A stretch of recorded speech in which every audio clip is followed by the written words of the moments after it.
Kami agar senantiasa berpegang Universitas Muslim Indonesia atau UMI kembali menegaskan posisinya sebagai kampus ilmu dan ibadah, perjuangan dan pengabdian, serta kampus bereputasi dan berdampak melalui pelantikan dekan dan direktur pasca sarjana untuk periode 2026-2030 yang berlangsung khidmat di Auditorium Al-Jibra Kampus 2 UMI, Senin 6 April 2026. Adapun pejabat yang dilantik yakni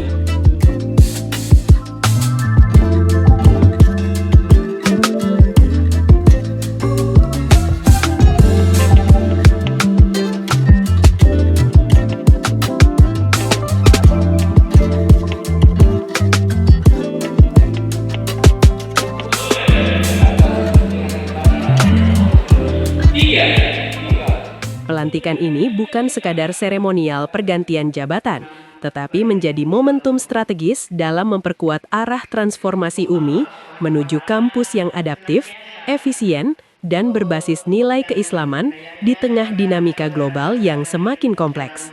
Dalam sambutannya, Rektor UMI, Profesor Dr. Haji Hambali Talib SHMH, menegaskan bahwa amanah jabatan bukanlah bentuk penghargaan, melainkan tanggung jawab besar yang harus dipertanggungjawabkan tidak hanya di dunia, tetapi juga di hadapan Allah Subhanahu wa Ta'ala.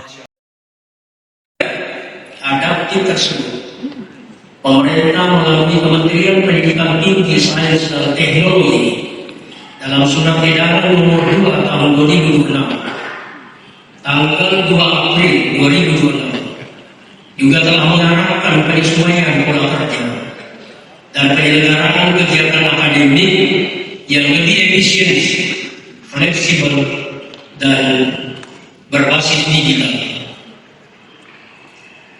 Hal ini sejalan dengan nilai yang sejak awal telah kita bangun di UMI, bahwa bekerja bukan sekedar hadir secara fisik, tetapi menghadirkan manfaat, keberkahan, dan ketuntasan dalam pelayanan.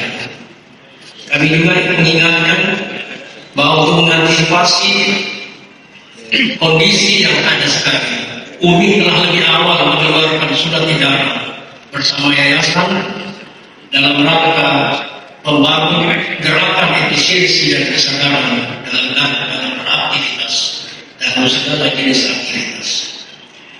Maka saya minta kepada seluruh pimpinan yang baru dilantik untuk menyikapi kebijakan ini dengan bijak dan profesional, bukan sekedar mengikuti, tetapi mengelola dengan cerdas sesuai dengan karakter UMI dan kondisi nyata Sulawesi Selatan dan Indonesia Timur. Download Tribun X sekarang, menghadirkan lokal menjadi Indonesia.